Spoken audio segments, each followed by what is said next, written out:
Hello दोस्तों, इस channel पर आप सभी को स्वागत है। आज के जीएस का प्रैक्टिस सीरीज चौथा होगा, जिसमें चौथा का पहला क्वेश्चन है, भारत में प्रथम रेलगाड़ी कब चली।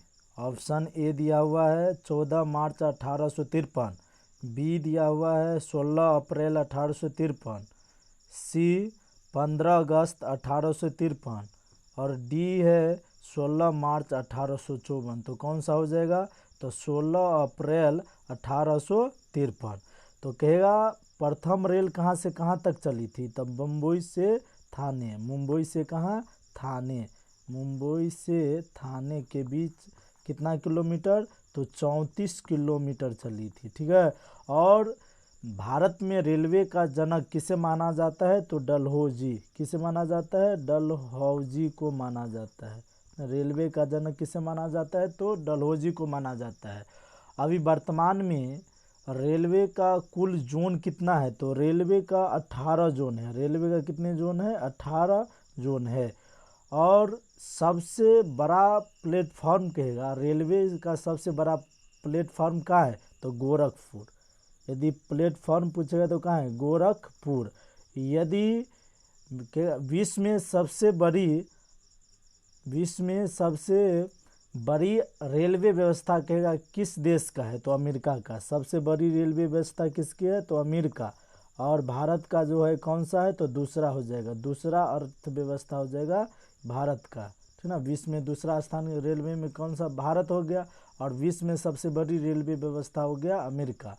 सबसे तेज गति से चलने वाली रेलगाड़ी, यदि सबसे तेज से कहेगा तो सबसे तेज से कहेगा तो कौन हो जाएगा? सबसे तेज से हो जाएगा T18। वर्तमान में इसका नाम T18 हो गया, जिसे गतिमान एक्सप्रेस कहा जाता है। गतिमान एक्सप्रेस कहा जाता है। तो सबसे तेज कौन सा हो जाएगा? गतिमान एक्सप्रेस। और सबसे लंबी दूरी तय करने वाली रेलगाड़ी तो विवेक एक्सप्रेस। ठीक है। विवेक एक्सप्रेस क्या है? सबसे लंबी दूरी तय करने वाली रेलगाड़ी है। ठीक। अब चलते हैं नेक्स्ट पे। नेक्स्ट है, यानी भारत के दक्षिणतम बिंदु को क्या कहा जाता है? तो दक्षिणतम बिंदु को क्या कहा जाता है? ऑप्शन ए है इंदिरा कॉल, बी है कन्याकुमारी, सी है रामेश्वर और डी है इंदिरा पॉइंट। तो भारत के दक्षिणतम बिंदु को क्या कहा जाता है? तो इंदिरा पॉइंट। तो यानी तो इंदिरा कॉल हो गया कौन सा बिंदु? उत्तरी बिंदु ना। उत्तरी बिंदु कहेगा तो कौन सा हो जाएगा? इंदिरा कॉल। जैसे देखो, यानी ये हो गया, हम बता देते, यानी भारत के दक्षिणतम बिंदु कहेगा तो कौन? तो हो जाएगा इंदिरा पॉइंट। यहाँ पर इसको हम 4 हिस्से में बना देते हैं। यानी ये हो गया उत्तर, ये हो गया दक्षिण, ये हो गया पूरब, ये हो गया पश्चिम। यदि उत्तर कहेगा तो हम कॉल लगाते कान में, नहीं तो कान ऊपर होता है तो ऊपर हो गया कॉल, यानी इंदिरा कॉल। यदि इंदिरा कॉल कहेगा तो इंदिरा कॉल हो गया क्या? तो इंदिरा कॉल हो गया, रुकिए, इंदिरा कॉल। और नीचे में पैर से क्या याद रखेंगे? पॉइंट। तो इंदिरा पॉइंट यदि कहेगा तो इंदिरा पॉइंट हो जाएगा कहाँ? तो दक्षिणतम बिंदु। और उत्तरी बिंदु हो गया इंदिरा कॉल। यदि पूर्वी बिंदु कहेगा तो पूर्वी हो जाएगा क्या? किबीथू। क्या हो जाएगा? किबीथू। और पश्चिमी बिंदु हो जाएगा कौन? Sir creek. ठीक। यानी कॉल लगाते हैं कान से तो कान ऊपर में होता है तो ऊपर हो गया उत्तरी, तो उत्तरी बिंदु इंदिरा कॉल। दक्षिण बिंदु हो गए कौन? इंदिरा पॉइंट। पूरब कहेगा तो किबीथू और पश्चिम कहेगा तो सरक्रीक। ठीक। अब चलते हैं नेक्स्ट पे।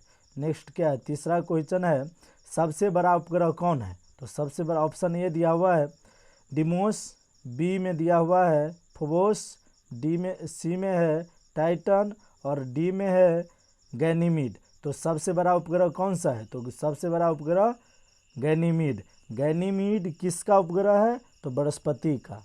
गैनीमीड किसका उपग्रह है? तो बृहस्पति का। तो सबसे बड़ा ग्रह कहेगा तो कौन? बृहस्पति। कौन है? बृहस्पति। और टाइटन जो है किसका सबसे बड़ा उपग्रह है? तो शनि का। और फोबोस और डिवोस जो है मंगल का। किसका है? मंगल का। और सबसे छोटा कहेगा तो कौन हो जाएगा? डिमोस। सबसे बड़ा गैनीमीड, और ग्रह में सबसे बड़ा ग्रह कहेगा तो बृहस्पति, और सबसे छोटा ग्रह कहेगा तो कौन हो जाएगा, बुध हो जाएगा। और सबसे अधिक उपग्रह वाले ग्रह कौन हो गया, अभी वर्तमान में हो गया है शनि, यानी 69 हो गया है। सबसे अधिक उपग्रह वाला ग्रह शनि, सबसे बड़ा ग्रह कहेगा कौन, बृहस्पति, सबसे छोटा ग्रह बुध, सबसे बड़ा उपग्रह गैनीमीड, सबसे छोटा उपग्रह हो जाएगा कौन, डिमोस। सबसे छोटा यदि कहेगा उपग्रह, छोटा उपग्रह, तो हो जाएगा कौन, डिमोस। ठीक, अब चलते हैं नेक्स्ट पे। चौथा क्वेश्चन है, किस पोषक तत्व का सर्वप्रथम मुंह में पाचन होता है। ऑप्शन ए दिया हुआ है प्रोटीन, बी दिया हुआ है कार्बोहाइड्रेट, सी दिया हुआ है वसा, और डी दिया हुआ है विटामिन। तो किस पोषक तत्व का सर्वप्रथम मुंह में पाचन होता है, तो हो जाएगा क्या, कार्बोहाइड्रेट। ठीक, पोषक तत्व का मुंह में पाचन होता है कहाँ, यानी कार्बोहाइड्रेट को। और मुंह यानी क्या, भोजन का पाचन प्रारंभ जो होता है किससे होता है, तो मुंह से ही होता है। ठीक ना, भोजन का पाचन प्रारंभ किस से होता है, तो मुख गुहा से होता है, जिसे हम मुंह कहते हैं। अब चलते हैं नेक्स्ट पे। पांचवा क्वेश्चन है, देश के प्रथम महिला आईपीएस कौन थी। ऑप्शन ए दिया हुआ है किरण बेदी, बी अन्ना जॉर्ज, सी अमृता कौर, और डी में दिया हुआ है सुनीता विलियम्स। तो कौन हो जाएगा, तो किरण बेदी। यदि अन्ना जॉर्ज कहेगा, अन्ना जॉर्ज क्या है, तो आईएएस। अन्ना जॉर्ज क्या है, तो प्रथम महिला आईएएस। आईएएस कहेगा प्रथम महिला आईएएस, तो हो जाएगा अन्ना जॉर्ज। आईपीएस किरण बेदी। और अमृता कौर जो हो गया सबसे पहली केंद्रीय, यानी सबसे प्रथम महिला केंद्रीय मंत्री। केंद्रीय मंत्री हो गया कौन, अमृता कौर। और सबसे अधिक अंतरिक्ष में, मतलब अधिक दिन तक रहने वाली महिला सुनीता विलियम्स। ठीक, अब चलते हैं नेक्स्ट पे। अगला क्वेश्चन छठा, ताजमहल को बनाने वाला वास्तुकार का नाम क्या था। ऑप्शन ए है बहाउद्दीन, बी है उस्ताद अब्दुल हमीद लाहौरी, सी दिया हुआ है कुली कुतुब शाह, और डी में है शाहजहाँ। तो किसने बनाए, ताजमहल को बनाने वाला वास्तुकार कौन था, लाहौरी। कौन था, लाहौरी।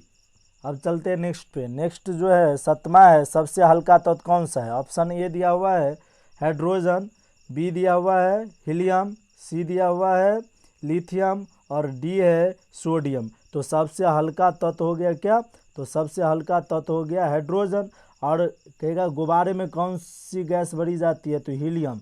गुब्बारे में यदि कहेगा कौन सी गैस भरी जाती है, तो हीलियम भरी जाती है। और सबसे भारी तत्व यदि पूछता, तो सबसे भारी धातु या तत्व कहेगा तो सबसे भारी धातु कहेगा तो कौन, लिथियम। सबसे भारी धातु, ठीक ना, भारी धातु में यदि पूछेगा तो कौन हो जाएगा, लिथियम। धातु में पूछेगा तो लिथियम। और केरोसिन तेल में डुबाकर किसे रखा जाता है, तो सोडियम को। केरोसिन तेल में डुबाकर किसे रखा जाता है, सोडियम को। अब चलते हैं नेक्स्ट पे। नेक्स्ट है, यानी जीन बने होते हैं किससे। ऑप्शन ए दिया हुआ है डीएनए, बी दिया हुआ है आरएनए, सी दिया हुआ है प्रोटीन, और डी है नन। तो कौन हो जाएगा, डीएनए। तो जीन किससे बने होते हैं, डीएनए का बना होता है। अगला नेक्स्ट है, यानी हवा में ध्वनि का वेग होता है कितना। ऑप्शन ए दिया हुआ है 332 मीटर प्रति सेकंड, बी दिया हुआ है 1490 मीटर प्रति सेकंड, सी दिया हुआ है 5130 मीटर प्रति सेकंड, और डी है 1269 मीटर प्रति सेकंड। तो हवा में ध्वनि का वेग कितना है, तो 332 मीटर प्रति सेकंड। ठीक, अब अगले नेक्स्ट है, पीतल किसका मिश्र धातु है। ऑप्शन ए दिया हुआ है तांबा और टीन, बी दिया हुआ है तांबा और जिंक, सी दिया हुआ है टीन और सीसा, और डी दिया हुआ है जस्ता और सीसा। तो पीतल किसका मिश्र धातु है, तो पीतल है तांबा और जिंक को। इसको याद रखने क्या है, पीतल। तो पीतल को हम ऐसे याद रखेंगे, इसको हम कैसे याद रखेंगे, पिताजी। पिताजी, यानी हो गया पी से हो गया पीतल, ता से हो गया तांबा, जी से हो गया क्या, जिंक। यानी पीतल जो है तांबा और जिंक का मिश्रण है, ये वाला हो जाएगा। पीतल जो है किस किस का मिश्रण है, तांबा और जिंक का। यदि कहेगा कांसा, तो कांसा जब कहेगा तो कांसा किसका हो जाएगा, इसको याद रखेंगे ऐसे का टी, क्या याद रखेंगे का टी, का से हो गया कांसा यानी कॉपर और टीन किसका, यानी कॉपर मतलब तांबा, यानी कॉपर और टीन का हो गया कौन, कांसा। ठीक, यानी पिताजी हो गया पीतल, हो गया तांबा और जिंक का, और का टी यानी हो गया कांसा, हो गया किसका, कॉपर यानी तांबा और टीन का। यदि शोल्डर पूछेगा तो शोल्डर हो गया किसका, टीन और सीसा का, शोल्डर, शोल्डर पूछेगा तो क्या हो जाएगा, यानी तो टीन और सीसा को, तो इसको हम इस प्रकार याद रखेंगे सी यानी शोल्डर सीसा और टीन का, सी यानी टीन और सीसा का मिश्रण कौन है, शोल्डर, टीन और सीसा का मिश्रण शोल्डर। अब चलते हैं, यानी विटामिन डी का आविष्कार किसने किया, ऑप्शन ए दिया हुआ है फंक, बी दिया हुआ है मैकुलन, और सी दिया हुआ है हॉलकट, और डी दिया हुआ है हॉपकिंस। तो कौन हो जाएगा, विटामिन डी का आविष्कार किसने किया, हॉपकिंस, विटामिन डी का आविष्कार किसने किया, तो हॉपकिंस। फंक ने किसका किया था, तो विटामिन का कहेगा तो किसने किया, फंक ने, विटामिन का आविष्कार फंक ने किया। मैकुलर ने किया था किसको, ए और बी, विटामिन ए और बी का आविष्कार किसने किया, मैकुलन। और हॉलकट जो है विटामिन सी का आविष्कार किया, और विटामिन डी का कहेगा तो कौन, हॉपकिंस। ठीक, अब चलते हैं नेक्स्ट पे, अगला दिया हुआ है 12वां, यानी किस ताप पर सेल्सियस और फ़ारेनहाइट का मान समान होता है, ऑप्शन ए है 40 डिग्री, बी दिया हुआ है -40 डिग्री, सी दिया हुआ है 60 डिग्री, और डी है -60 डिग्री। तो कौन हो जाएगा, -40 डिग्री, क्या हो जाएगा, यानी सेल्सियस और फ़ारेनहाइट दोनों का मान समान किस पर होता है, तो -40 डिग्री पर। ठीक, अब अगला है 12वां दिया हुआ है, 13वां, पोलियो रोग शरीर के किस अंग को प्रभावित करता है, तो पोलियो रोग किसको प्रभावित करता है, पोलियो एक वायरस है, विषाणु, यानी हो गया ऑप्शन ए दिया है यकृत, बी दिया हुआ है पीलिया, सी दिया हुआ है तंत्रिका तंत्र, और डी दिया हुआ है आंत। तो किसको प्रभावित करता है, तो प्रभावित करता है किसको, तंत्रिका तंत्र को, किसको, तंत्रिका तंत्र को, यानी और रक्त का निर्माण कहाँ होता है, तो पलिया में। ठीक, रक्त का निर्माण कहाँ, तो पलिया। और रक्त का नष्ट यानी कब्रिस्तान, रक्त का कब्रिस्तान किसे कहता है, तो तिल्ली, किसको कहा जाता है, तिल्ली,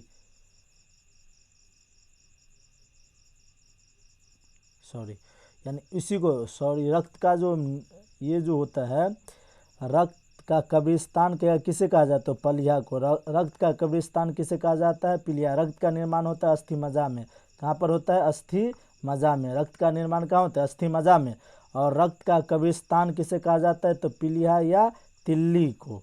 ठीक, अब चलते हैं नेक्स्ट पे, अगला दिया हुआ है, सूर्य के प्रकाश में किस रंग का परिकिरण सबसे अधिक होता है, तो ऑप्शन ए दिया हुआ है लाल, बी दिया हुआ है बैगनी, सी दिया हुआ है पीला, और डी दिया हुआ है हरा।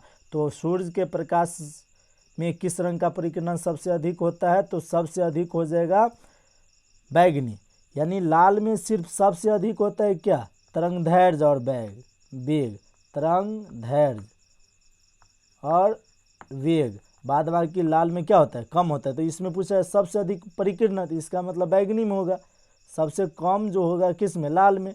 लाल में सबसे अधिक होता है तरंगदैर्घ्य और वेग, बाद बाकी क्या होता है, कम होता है, और सबसे अधिक होता है किस में, बैगनी में। और यदि बैगनी में यानी सबसे कम क्या हो जाएगा, तो तरंगदैर्घ्य और वेग हो जाएगा सबसे कम बैगनी में, और सबसे अधिक हो जाएगा किस में, लाल में। तो लाल में दो चीज़ याद रखना है, अधिक होता है तरंगदैर्घ्य और वेग, बाद बाकी सब कम। तो अपने यहाँ याद रहेगा सबसे कम तरंगदैर्घ्य और वेग किस में, लाल में, बाद बाकी सब सबसे यानी तरंगदैर्घ्य और वेग सबसे कम किस में, बैगनी में। सब लाल में क्या हो जाएगा, तरंगदैर्घ्य और वेग अधिक होता है, सबसे अधिक होगा, ठीक ना। और परिकिरण सबसे अधिक कहेगा तो किस में, बैगनी में। ठीक, अब चलते हैं नेक्स्ट पे, अगला जो दिया हुआ है 15वां, यानी श्याम किस देश का प्राचीन नाम है, तो ऑप्शन ए दिया हुआ है थाईलैंड, बी दिया हुआ है श्रीलंका, सी दिया हुआ है मलेशिया, और डी दिया हुआ है सिंगापुर। तो श्याम किस देश का प्राचीन नाम है, तो श्याम किस देश का हो जाएगा, थाईलैंड का। आज यानी 15 क्वेश्चन का सेट रहता है। तो आज आप लोगों को कैसे लगा ज़रूर कमेंट करके बताइएगा, कमेंट कीजिएगा। Thank you.